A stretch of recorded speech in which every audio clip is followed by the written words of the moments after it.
ಒಂದು ಪುಟ್ಟ ಹಳ್ಳಿಯಲ್ಲಿ ಶಂಕರ್ ಎಂಬ ವ್ಯಕ್ತಿ ವಾಸಿಸುತ್ತಿದ್ದ. ಅವನು ತುಂಬಾ ಶ್ರಮಜೀವಿ. ಬೆಳಿಗ್ಗೆಯಿಂದ ಸಂಜೆವರೆಗೆ ಹೊಲದಲ್ಲಿ ದುಡಿಯುತ್ತಿದ್ದ. ಅವನ ಹೆಂಡತಿ ಲಕ್ಷ್ಮಿ ಮತ್ತು ಮಗ ಕಾರ್ತಿಕ್ ಅವನ ಪ್ರಪಂಚವಾಗಿದ್ದರು. ಒಂದು ಕಾಲದಲ್ಲಿ ಅವರ ಮನೆ ಸಂತೋಷದ ಗೂಡಾಗಿತ್ತು. ಸಂಜೆ ಕೆಲಸ ಮುಗಿಸಿ ಮನೆಗೆ ಬಂದಾಗ ಕಾರ್ತಿಕ್ ಓಡಿ ಬಂದು ತಂದೆಯನ್ನು ಅಪ್ಪಿಕೊಳ್ಳುತ್ತಿದ್ದ.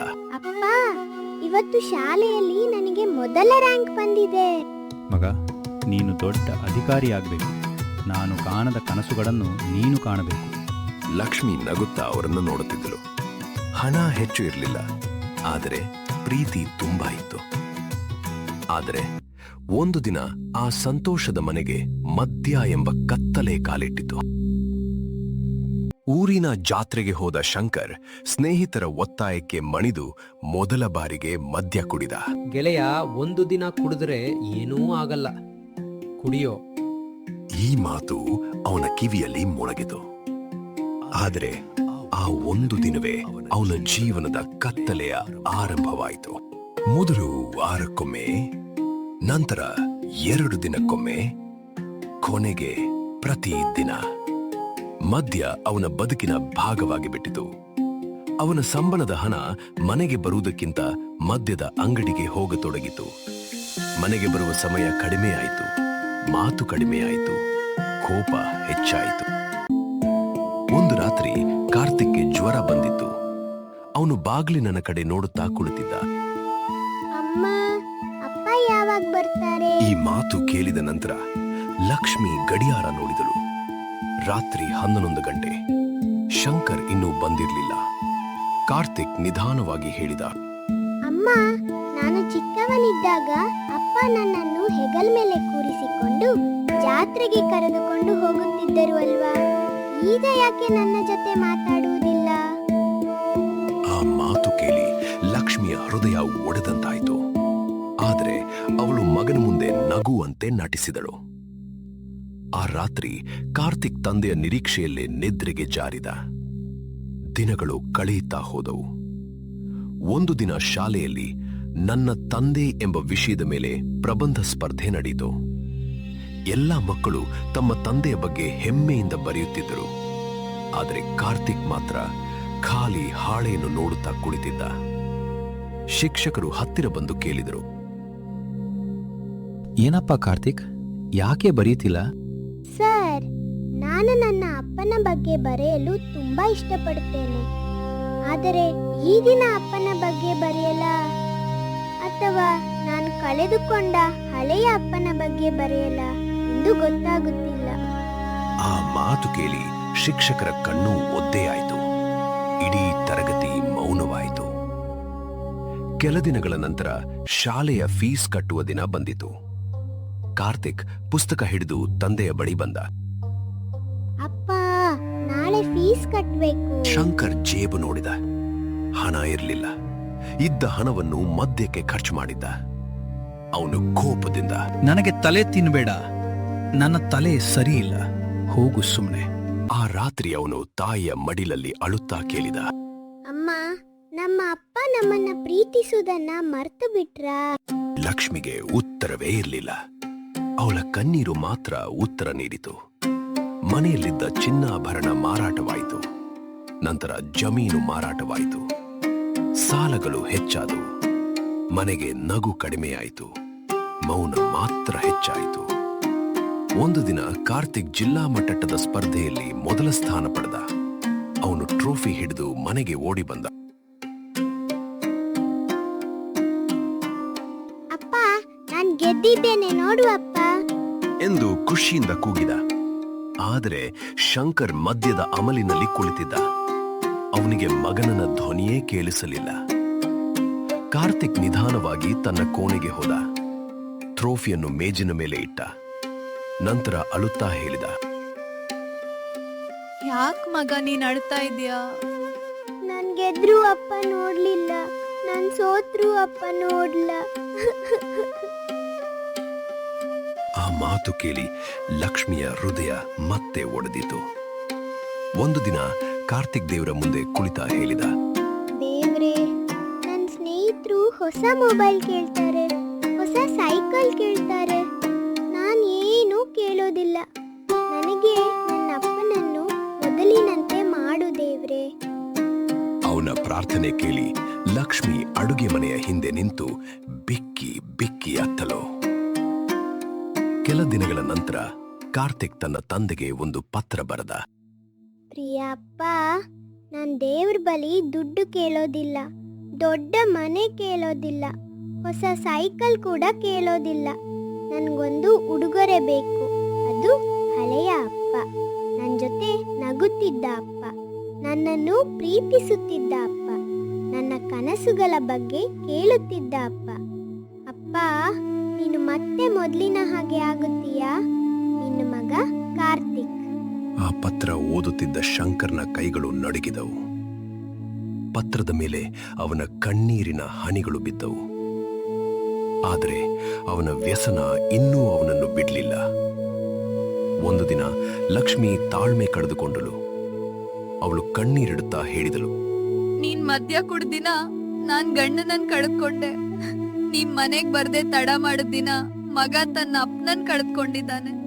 ಆದ್ರೆ ನಾವಿಬ್ರು ಇನ್ನೂ ನಿನ್ನ ಮರಳುವಿಕೆಗೆ ಕಾಯ್ತಿದ್ದೇವೆ. ಆ ಮಾತು ಕೇಳಿ ಶಂಕರ್ ತಲೆ ತಗ್ಗಿಸಿದ. ಆದರೆ ಅವನ ಮನಸ್ಸು ಇನ್ನೂ ಸಂಪೂರ್ಣ ಬದಲಾಗಿರ್ಲಿಲ್ಲ. ರಾತ್ರಿ ಮಳೆ ಬರ್ತಿತ್ತು. ಶಂಕರ್ ಕುಡಿದು ಮನೆಗೆ ಬರ್ತಿದ್ದ. ಕಾಲು ಜಾರಿ ರಸ್ತೆಯ ಬದಿಯ ಕೆಸರಿನಲ್ಲಿ ಬಿದ್ದ ಜನರು ಅವನನ್ನು ಎಬ್ಬಿಸಿದರು. ಅವನು ಎದ್ದು ನಿಂತಾಗ ಒಂದು ದೃಶ್ಯ ಅವನ ಕಣ್ಣಿಗೆ ಬಿತ್ತು. ಮಳೆಯ ನೀರಿನಲ್ಲಿ ನೆನೆದು ನಿಂತಿದ್ದ ಕಾರ್ತಿಕ್. ಅವನ ಕಣ್ಣುಗಳಲ್ಲಿ ಕಣ್ಣೀರು, ಹೃದಯದಲ್ಲಿ ನೋವು. ಕಾರ್ತಿಕ್ ನಿಧಾನವಾಗಿ ಹೇಳಿದ, ಅಪ್ಪ, ನನಗೆ ದುಡ್ಡು ಬೇಡ, ಹೊಸ ಬಟ್ಟೆ ಬೇಡ, ದೊಡ್ಡ ಮನೆ ಬೇಡ. ನನಗೆ ಹಳೆಯ ಅಪ್ಪ ಬೇಕು. ಶಂಕರ್ ಮಾತಾಡ್ಲಾರದೆ ನಿಂತ. ಕಾರ್ತಿಕ್ ಮತ್ತೆ ಹೇಳಿದ, ನನ್ನ ಸ್ನೇಹಿತರು ತಮ್ಮ ಅಪ್ಪನ ಬಗ್ಗೆ ಹೆಮ್ಮೆ ಪಡುತ್ತಾರೆ. ನಾನು ಕೂಡ ಒಮ್ಮೆ ಹೆಮ್ಮೆ ಪಡುತ್ತಿದ್ದೆ. ಆದರೆ ಈಗ ಯಾದರೂ ನಿನ್ನ ಬಗ್ಗೆ ಕೇಳಿದರೆ ನನಗೆ ಉತ್ತರ ಕೊಡಲು ಆಗುವುದಿಲ್ಲ ಅಪ್ಪ. ಆ ಮಾತುಗಳು ಶಂಕರ್ ಹೃದಯವನ್ನು ಚೂರಾಗಿಸಿದವು. ಆ ರಾತ್ರಿ ಅವನು ಮನೆಗೆ ಹೋಗಿ ಕನ್ನಡಿಯ ಮುಂದೆ ನಿಂತ. ಅಲ್ಲಿ ಅವನು ನೋಡಿದ್ದು ತನ್ನ ಮುಖವಲ್ಲ, ಒಡೆದ ಕುಟುಂಬದ ನೋವು, ಹೆಂಡತಿಯ ಕಣ್ಣೀರು, ಮಗನ ಒಡೆದ ಕನಸು. ಅವನು ನೆಲಕ್ಕೆ ಕುಳಿತು ಬಿಕ್ಕಿ ಬಿಕ್ಕಿ ಅತ್ತ. ಜೀವನದಲ್ಲಿ ಮೊದಲ ಬಾರಿಗೆ ತನ್ನ ತಪ್ಪಿನ ಆಳವನ್ನು ಅರಿತ. ಮರುದಿನ ಬೆಳಗ್ಗೆ ಅವನು ಎಲ್ಲಾ ಮದ್ಯದ ಬಾಟಲಿಗಳನ್ನು ಒಡೆದು ಹಾಕಿದ. ವೈದ್ಯರ ಸಹಾಯ ಪಡೆದ. ಕೆಟ್ಟ ಸ್ನೇಹಿತರನ್ನು ಬಿಟ್ಟ. ಮತ್ತೆ ಹೊಸ ಜೀವನ ಆರಂಭಿಸಿದ. ಪ್ರತಿ ಬಾರಿ ಮದ್ಯ ಕುಡಿಯುವ ಆಸೆ ಬಂದಾಗ ಅವನಿಗೆ ಮಗನ ಪತ್ರ ನೆನಪಾಗುತ್ತಿತ್ತು. 1 ವರ್ಷದ ನಂತರ ಶಂಕರ್ ಸಂಪೂರ್ಣ ಬದಲಾಗಿದ್ದ. ಮತ್ತೆ ಕೆಲಸಕ್ಕೆ ಹೋಗುತ್ತಿದ್ದ. ಸಾಲಗಳನ್ನು ತೀರಿಸುತ್ತಿದ್ದ. ಮನೆಯೊಳಗೆ ಮತ್ತೆ ನಗು ಕೇಳಿಸತೊಡಗಿತು. ಒಂದು ದಿನ ಕಾರ್ತಿಕ್ನ ಹಳೆಯ ಶಾಲಾ ಬ್ಯಾಗ್ ತೆರೆದಾಗ ಒಂದು ಚಿತ್ರ ಸಿಕ್ಕಿತು. ಅದರ ಕೆಳಗೆ ಬರೆದಿತ್ತು, ನನ್ನ ಅಪ್ಪ ನನ್ನ ಹೀರೋ. ಆ ಪದಗಳನ್ನು ನೋಡಿದ ಶಂಕರ್ ಬಿಕ್ಕಿ ಬಿಕ್ಕಿ ಅತ್ತ. ನಾನು ನನ್ನ ಮಗನ ಹೀರೋ ಆಗಿದ್ದೆ, ಆದರೆ ನನ್ನ ಕೈಯಿಂದಲೇ ಅವನ ಹೃದಯ ಒಡೆದಿದ್ದೇನೆ. ಒಂದು ದಿನ ರಾತ್ರಿ ಕಾರ್ತಿಕ್ ನಿದ್ರಿಸುತ್ತಿದ್ದ. ಶಂಕರ್ ಅವನ ಪಕ್ಕದಲ್ಲಿ ಕುಳಿತು ಅವನ ತಲೆಯ ಮೇಲೆ ಕೈ ಇಟ್ಟ.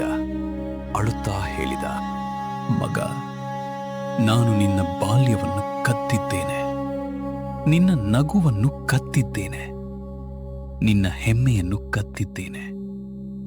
ಸಾಧ್ಯವಾದರೆ ಈ ಅಪ್ಪನನ್ನು ಕ್ಷಮಿಸು. ಅಪ್ಪ, ನೀನ್ ಹಿಂದಿರುಗಿದ್ದೀಯಲ್ಲ, ಅದೇ ಸಾಕು. ಆ ಒಂದು ಮಾತು ಕೇಳಿ ಶಂಕರ್ ಬಿಕ್ಕಿ ಬಿಕ್ಕಿ ಅತ್ತ. ಅನೇಕ ವರ್ಷಗಳ ನಂತರ ಆ ಮನೆಯ ಗೋಡೆಗಳು ಮತ್ತೆ ಸಂತೋಷದ ಧ್ವನಿಯನ್ನು ಕೇಳಿದವು. ಹಲವಾರು ವರ್ಷಗಳ ನಂತರ ಕಾರ್ತಿಕ್ ದೊಡ್ಡ ವೈದ್ಯನಾದ. ಸಾವಿರಾರು ಜನರ ಮುಂದೆ ಅವನು ಹೇಳಿದ, ಯುವಕರೇ, ಮದ್ಯದ ಮೊದಲ ಗ್ಲಾಸ್ ಹಿಡಿಯುವಾಗ ಅದು ಕೇವಲ ಮೋಜು ಅನಿಸುತ್ತದೆ. ಆದರೆ ಅದೇ ಗ್ಲಾಸ್ ಒಂದು ದಿನ ನಿಮ್ಮ ತಾಯಿಯ ಕಣ್ಣೀರಿಗೆ, ನಿಮ್ಮ ಹೆಂಡತಿಯ ದುಃಖಕ್ಕೆ, ನಿಮ್ಮ ಮಕ್ಕಳ ಒಡೆದ ಕನಸುಗಳಿಗೆ ಕಾರಣವಾಗಬಹುದು. ಒಮ್ಮೆ ಕುಡಿಯುವ ಮೊದಲು ನಿಮ್ಮ ತಾಯಿಯ ಮುಖವನ್ನು ನೆನಪಿಸಿಕೊಳ್ಳಿ. ನಿಮ್ಮ ಭವಿಷ್ಯದ ಮಕ್ಕಳ ಮುಖವನ್ನು ನೆನಪಿಸಿಕೊಳ್ಳಿ. ಯಾಕೆಂದರೆ ಮದ್ಯದ ನಶೆ ಕೆಲ ಗಂಟೆಗಳು ಮಾತ್ರ ಇರುತ್ತದೆ, ಆದರೆ ಅದರಿಂದ ಉಂಟಾಗುವ ನೋವು ಒಂದು ಕುಟುಂಬವನ್ನು ಜೀವನ ಪೂರ್ತಿ ಕಾಡಬಹುದು. ಆ ದಿನ ಅಲ್ಲಿ ಕುಳಿತಿದ್ದ ಅನೇಕ ಯುವಕರ ಕಣ್ಣುಗಳಲ್ಲಿ ಕಣ್ಣೀರು ತುಂಬಿತು. ಅವರು ಒಂದು ನಿರ್ಧಾರ ಮಾಡಿದರು. ನಮ್ಮ ತಾಯಿಯ ಕಣ್ಣೀರಿಗಿಂತ ಯಾವುದೇ ಮೋಜು ದೊಡ್ಡದಲ್ಲ. ನಮ್ಮ ಕುಟುಂಬದ ನಗುವಿಗಿಂತ ಯಾವುದೇ ನಶೆ ಅಮೂಲ್ಯವಲ್ಲ. ನಾವು ಬದುಕುತ್ತೇವೆ, ನಮ್ಮವರ ಸಂತೋಷಕ್ಕಾಗಿ ಬದುಕುತ್ತೇವೆ. ಈ ಕಥೆಯ ನೀತಿ: ಮದ್ಯದ ಒಂದು ಗ್ಲಾಸ್ ನಿಮ್ಮ ಕೈಯಲ್ಲಿ ಇರುವಾಗ ಅದು ಚಿಕ್ಕದಾಗಿ ಕಾಣಬಹುದು, ಆದರೆ ಅದರ ಹಿಂದೆ ಒಂದು ತಾಯಿಯ ಕಣ್ಣೀರು, ಒಂದು ಮಗುವಿನ ನೋವು ಮತ್ತು ಒಂದು ಕುಟುಂಬದ ಭವಿಷ್ಯ ಅಡಗಿರಬಹುದು. ಕುಟುಂಬದ ಕಣ್ಣೀರು ಕಂಡು ಬದಲಾಗುವವನು ಸೋತವನಲ್ಲ, ನಿಜವಾದ ಗೆದ್ದವನು. ಸ್ನೇಹಿತರೆ, ಈ ಕತೆ ಕೇವಲ ಶಂಕರ್, ಲಕ್ಷ್ಮಿ ಮತ್ತು ಕಾರ್ತಿಕ್ ಅವರ ಕಥೆಯಲ್ಲ. ನಮ್ಮ ಸಮಾಜದಲ್ಲಿ ಸಾವಿರಾರು ಕುಟುಂಬಗಳು ಪ್ರತಿದಿನ ಅನುಭವಿಸುತ್ತಿರುವ ವಾಸ್ತವ್ಯದ ಪ್ರತಿಬಿಂಬವಾಗಿದೆ. ಒಂದು ಕ್ಷಣದ ಮೋಜಿಗಾಗಿ ಹಿಡಿದ ಮದ್ಯದ ಗ್ಲಾಸ್ ಒಂದು ದಿನ ಇಡೀ ಕುಟುಂಬದ ಸಂತೋಷವನ್ನು ಕಸಿದುಕೊಳ್ಳಬಹುದು. ಆದರೆ ಎಷ್ಟು ದೊಡ್ಡ ತಪ್ಪು ಮಾಡಿದರೂ ಬದಲಾಗುವ ಮನಸ್ಸಿದ್ದರೆ ಜೀವನವನ್ನು ಮತ್ತೆ ಕಟ್ಟಿಕೊಳ್ಳಬಹುದು ಎಂಬುದನ್ನು ಶಂಕರ್ ಸಾಬೀತುಪಡಿಸಿದ್ದಾನೆ. ಈ ಕತೆ ನಿಮ್ಮ ಹೃದಯ ಮುಟ್ಟಿದ್ದರೆ ದಯವಿಟ್ಟು ಈ ವಿಡಿಯೋವನ್ನು ನಿಮ್ಮ ಸ್ನೇಹಿತರು ಮತ್ತು ಕುಟುಂಬದವರೊಂದಿಗೆ ಹಂಚಿಕೊಳ್ಳಿ. ಬಹುಶಃ ಈ ಒಂದು ಕತೆ ಯಾರದೋ ಜೀವನವನ್ನು ಬದಲಾಯಿಸಬಹುದು, ಯಾರದೋ ಕುಟುಂಬವನ್ನು ಉಳಿಸಬಹುದು. ಇಂತಹ ಮತ್ತಷ್ಟು ಹೃದಯ ಸ್ಪರ್ಶಿ ಮತ್ತು ಸಮಾಜಮುಖಿ ಕಥೆಗಳಿಗಾಗಿ ನಮ್ಮ ಚಾನೆಲ್ ಅನ್ನು ಸಬ್ಸ್ಕ್ರೈಬ್ ಮಾಡಿ, ಬೆಲ್ ಐಕಾನ್ ಒತ್ತುವುದನ್ನು ಮರೆಯಬೇಡಿ. ಧನ್ಯವಾದಗಳು. ಜೈ ಹಿಂದ್, ಜೈ ಕರ್ನಾಟಕ.